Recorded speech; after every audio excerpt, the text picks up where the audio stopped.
Yep, that makes sense. That makes complete sense.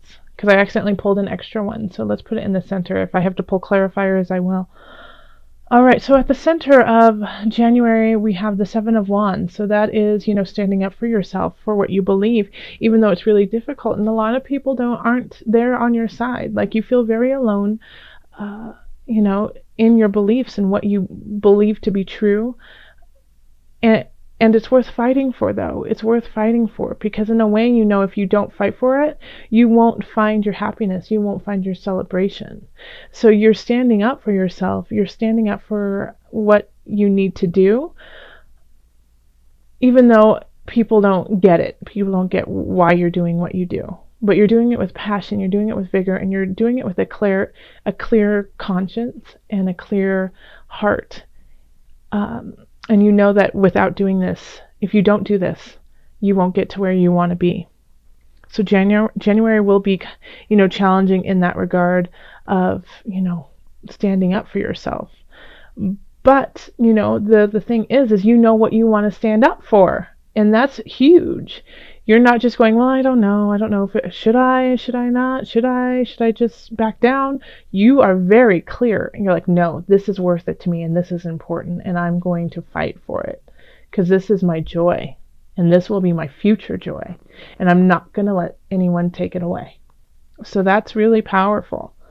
In the love area, we do have King of Swords, King of Discs, and then the High Priestess reversed. So this is an interesting spread, and I'm actually going to pull a clarifier card, because I'm just looking at it and I'm like, all right. So we have one air sign, one earth sign, and then we have the High Priestess, which is Cancer. Because it's the High Priestess is the moon.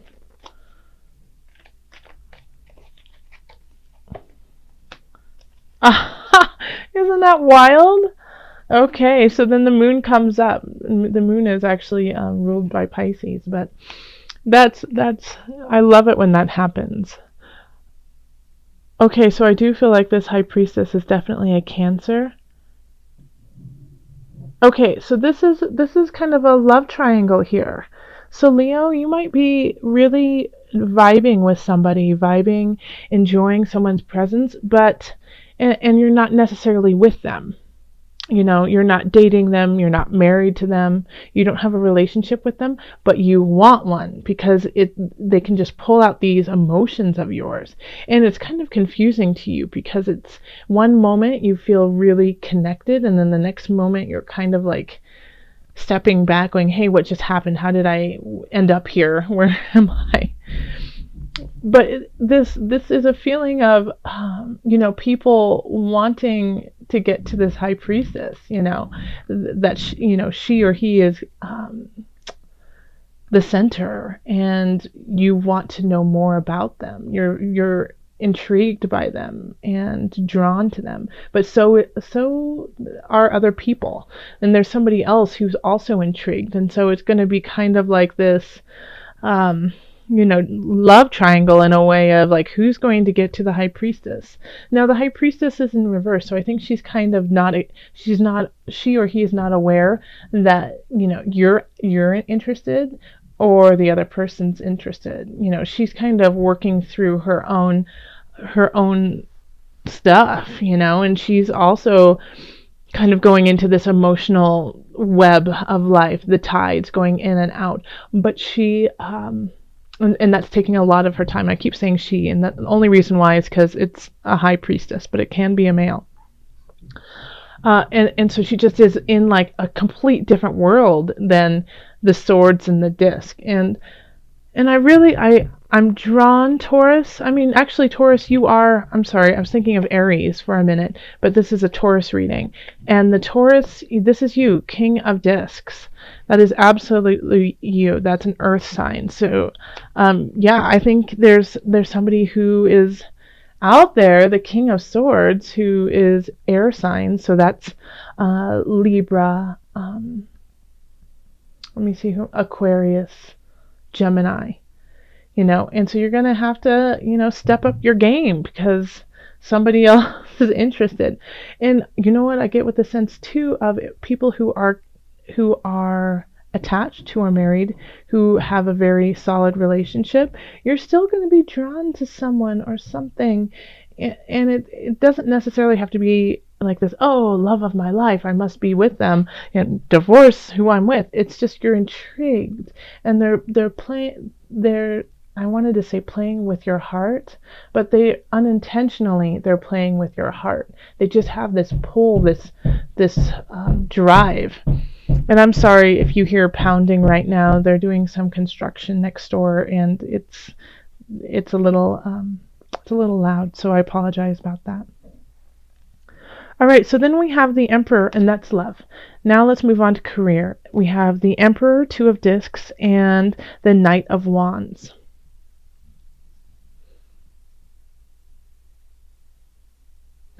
Okay, so you could be changing locations of job, and it could kind of put things out of equilibrium. You could, it could be as simple as just changing offices, but it's definitely like a change of pace, a different location. Like your surrounding, your environment will be somewhat different right now. And it'll be a quick change. It'll be kind of out of the blue, and you're just going to have to flow with it, and it could be that you're not excited about it at all. You get the message that you have to do this, and you're just not. That wasn't the plan for January. This is the Knight of Wands reversed, and then we have the Emperor and Two of Pentacles. And it could also be a little expensive. It could be something that you didn't plan for in the finances, and it kind of throws things for a loop when it comes to like your budget at work.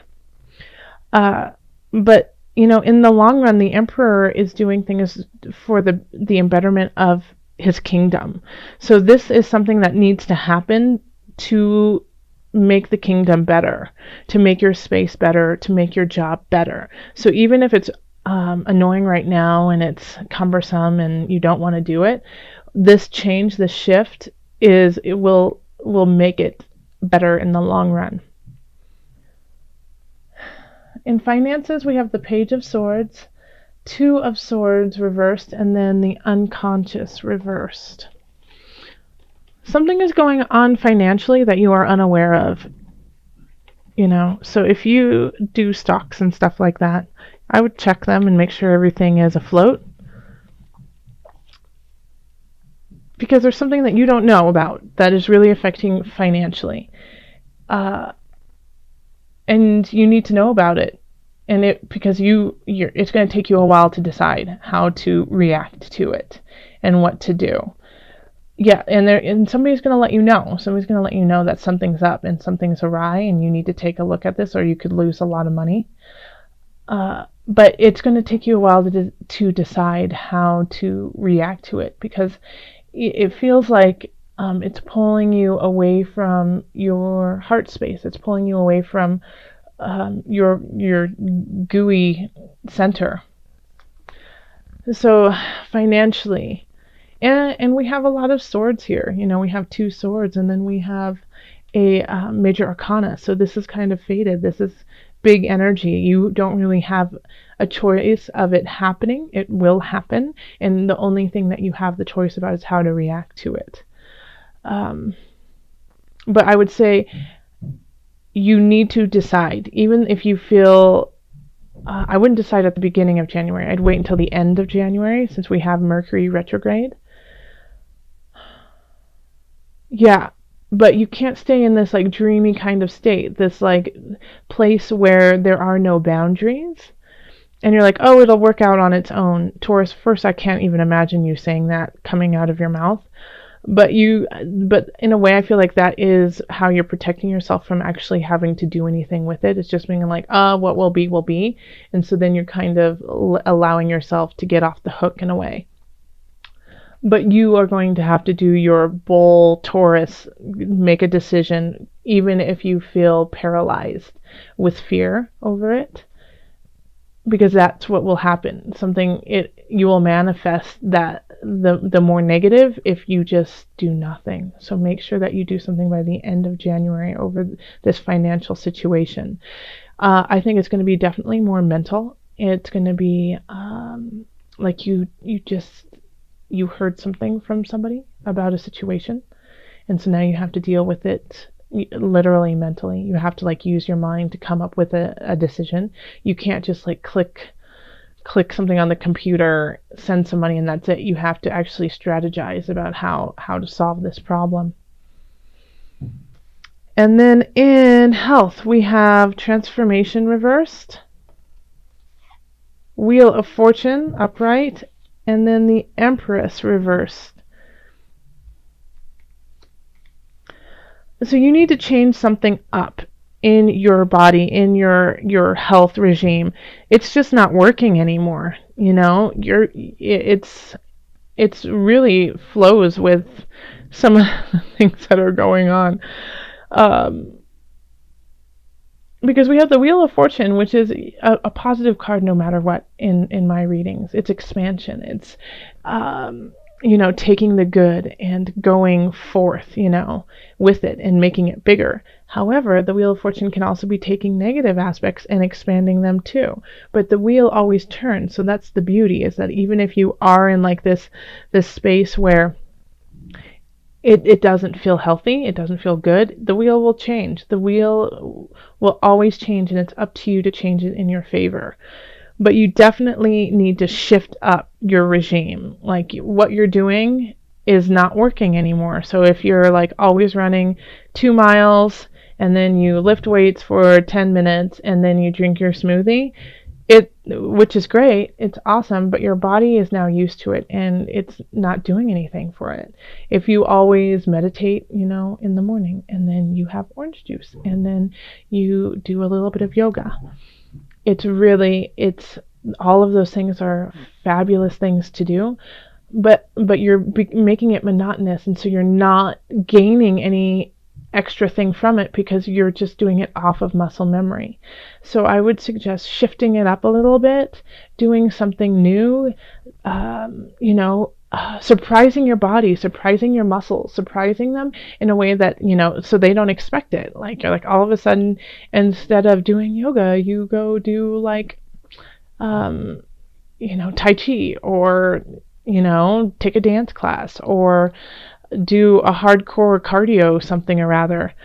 Just change it up. It's time to shift it because things are getting really stagnant, and it's turning into like your body is just rejecting what you're doing now, and your mind is, and your spirit is. They're like, we do this all the time. We're strong enough at that level. You need to push us. So push yourself, Taurus. Okay. Onward.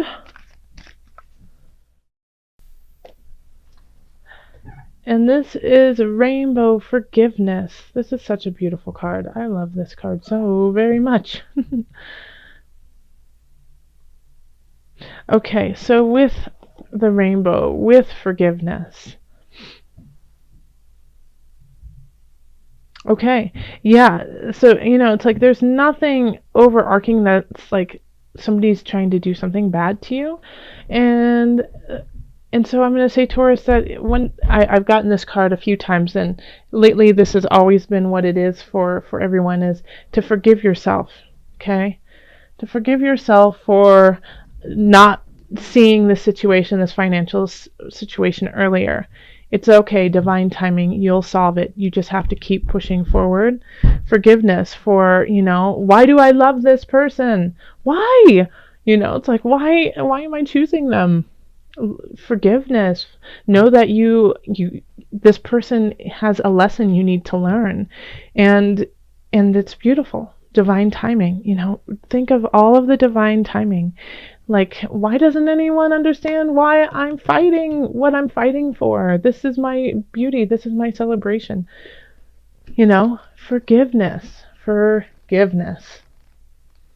So let's pull up the book and just see what the authors have to say about rainbow. And I'm just going to read a little bit of it. Okay. When rainbow brightens your day, let go of everything that has come before. Bask in rainbow's heaven-sent color. Let beauty melt away bitterness. Forgiveness embraces the goodness in people rather than starkly fixating on undesirable behavior.